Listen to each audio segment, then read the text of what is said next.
Hi, and welcome back to my channel. It's officially the 1 year anniversary of my channel, and you guys have gotten me to 1,000 subscribers as of a couple days ago. I'm so honored, and I'm so grateful for you guys and all your support. I thought for a long time about what I wanted to do for my official 1 year anniversary video. I thought I wanted to do something fun, something funny, something lighthearted. But as I was going through all of my old videos, looking at hauls, looking at favorites, I decided to do something a little bit different. This video is actually going to be all of the biggest flops out of everything that I've purchased in the 1 year that I've been on YouTube. There might be some controversial takes in here, but let's spill the tea. The first product is this Amuse Cushion. It's not specific to this cushion, it's just specific to the fact that they've reformulated. I bought a bunch of the old formula before it went out of stock, so a lot of my Amuse cushions actually have the old formula inserted into the new packaging, but they reformulated from what used to be a really gentle, sensitive skin friendly formula to something that is fragranced to heck and back. I can't use it anymore, which is really unfortunate. If I went through every single product that was fragranced and therefore meant I couldn't use it, this would be the longest video in the world, but I do have to say this one was really disappointing to me. It used to be a formula that I loved. I had a lot of products from Amuse that I really loved, but now that they've reformulated, I have to savor the last couple cushions that I have and then move on to something else. In general, I don't think I'll be buying a lot of Amuse-based products from now on. This next product is the Hint Second Skin Foundation. Now, if you've been on this channel for any length of time, you know that Hints makes my favorite cushion ever. It actually makes a lot of my favorite cushions. I've tried a couple from the brand, and honestly, I really like them. They're non-fragranced and work really well for my skin. However, this foundation is the complete opposite. Not only is it fragranced, but the one time that I actually used it, it just didn't look good on my skin. It didn't last, it highlighted a lot of texture that I didn't even know I had, and even though the bottle is cute, that pretty much is the entire redeeming factor of the product. If this works for you, I really want to know how you did it. Let us know in the comments down below so that other people who don't have sensitive skin that might want to try this know. But also, this was a terrible color match for me. It was just too yellow, and that's part of the hazard of buying online, but it just really was overall a flop for me. Which really came as a shock considering how much I love Hints' other base products. Now, this next one might ruffle some feathers since I know this is a cult classic. This is the Thericolor Pot Concealer from the SEM. I have mine in 03 Cover Beige, but I just thought this formula was so overhyped.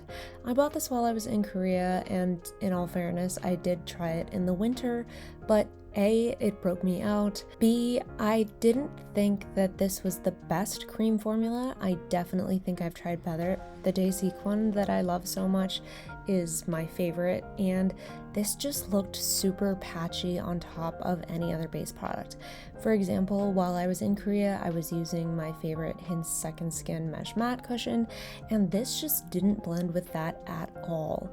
It stuck out like a sore thumb on my face, made my blemishes look worse, made my under eyes look more dry and more cakey, and also, I think this broke me out. I'm pretty sure this was irritating my skin. So overall, this is just a big no. Now, this is not a K-beauty product, but it's actually a J-beauty product. Hi camera.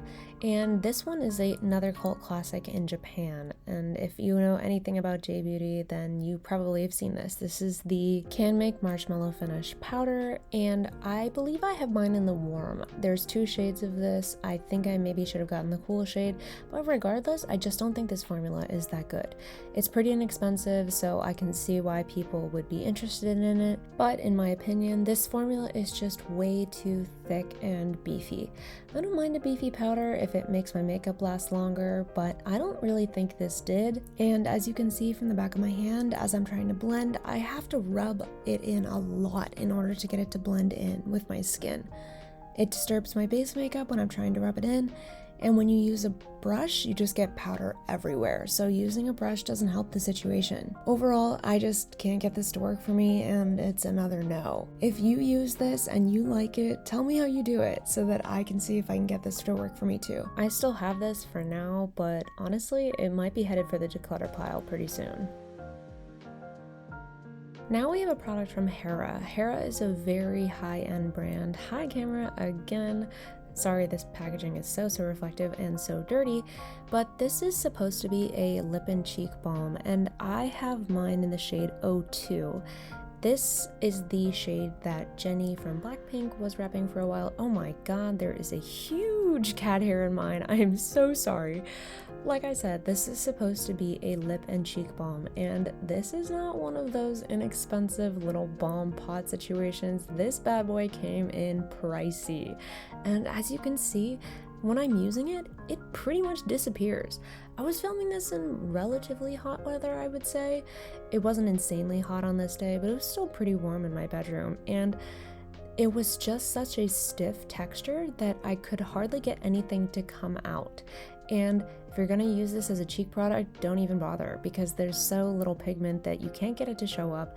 The formula is too shiny, it picks up all your base makeup, and even on the lips, this barely has any pigment to it. And it broke me out when I used it on my cheeks. This was just a total flop in my opinion, and at a really high price, so that hurts. Two more non-K-beauty products. These are actually C-beauty products from Flower Nose. These are from their little Angel collection. I don't know if they make these anymore, but regardless, I don't like them, so I won't be buying anymore. I just found that this formula was super waxy, so it really had a hard time blending on top of base makeup, and it was so pigmented that because it had a hard time blending in on top of base makeup, I just had crazy con cheeks. It was not a good look. And not only that, this broke me out on the exact areas where I applied it. I could tell when I took my makeup off at the end of the day where I had put this, because I had like a little rash underneath. So that's definitely not what I want from my makeup, and like I said, this was just too pigmented for this formula, at least for me. If you have darker skin, if you're not white as a sheet, this might actually work really well for you, but in my opinion, it's just too waxy and too pigmented to blend well on top of any base products. This one was another disappointing reformulation. I'm always hesitant to smack talk ColorGram because they come in at such a low price and they're so accessible, especially for people overseas, but this reformulation really was not it. I have the old formula on my left in 04 and the new formula on my right in 02. Now, granted, these are in two different shades, so it's possible that the other shades aren't as glittery and such a mess as the new formulation is, but you'll see when I swatch it what I mean. Yes, I broke this one. I accidentally dropped it off my desk, and I'm just so glad it didn't all shatter, but this is the old formula. You can see it's really sheer, it's really soft, and even though it's quite a light color, it doesn't come across as super icy because it's so smooth. And that's the exact opposite problem that this new formulation has. This one in 02, you can see that the heart is the same color, so I think that might be a difference between the two colorways, but do correct me if I'm wrong. And you can see just from that finger swatch, holy metallic heck, this looks crazy. It's super glittery, super metallic, and looks like a stripe on your face. No matter how little you use or how much blending you do, it's just super difficult to get this one to work. On the old formula, I could just take a little brush, dip it in there, smack it on my face, not really worry about what I was doing. With the new formula, I have to use the lightest touch and use the tiniest amount of product, or else I look like the Tin Man, and that is not a good look. Now we have another Hera product. This is an Eyeshadow Quad. Hi camera! And as much as I'm hesitant to go in on more inexpensive brands, since I know that's what a lot of people can get their hands on, I'm a lot harder on my high-end makeup, and this is definitely a disappointment for me. When I was looking at it online, I thought I could get a complete eye look out of this, but it turns out that these are actually 4 shimmer shades. And while I don't necessarily mind an all shimmer eye look, I just can't get a complete look out of this. There's no pigment to 2 of the shades, and one of them is just a glitter, So there's just no way you can get an actual eye look out of this. Especially for a quad, in my opinion, the whole point should be that you have one complete eye look in a palette, but this is basically just a quad of shimmer toppers, and even that dark shade at the bottom has a sheen to it, so it's not really that great for shading around your eyes. I just didn't understand the vision behind this palette, and maybe that's on me, but again, for a quad that's coming in at the price of something from Charlotte Tilbury, I just really expected better. Now we have two products that I believe came from my very first haul. These are both Dayzique eyeshadow palettes, and cool tones were really trending last summer, so of course we have two cool tone palettes. And this little heart-shaped one was so cute, but as you can tell, a lot of these shades look super similar, especially on your eyes. So in the end, even though there's like 20 shades in that palette, it kind of all looks like the same thing. And there's only three mattes in this one. There's only 3 mattes. And so again, it's really hard to just get a complete look out of this. These two also end up having really similar color stories, so I just didn't understand why they made them 2 separate palettes. Now, don't get me wrong, this is not a problem that's specific to Dayzique. A lot of K-beauty brands are guilty of coming out with a slightly remixed version of the same palette. And yes, while there are some differences between the left and the right side, namely that the left side is pink and the right side is more warm-toned, you can't tell me that the 2 left palettes and the 2 right palettes don't look really darn similar. I see a lot of hype behind Dayzique's eyeshadow palettes, but in my opinion, if you have 1 or 2, you probably have them all.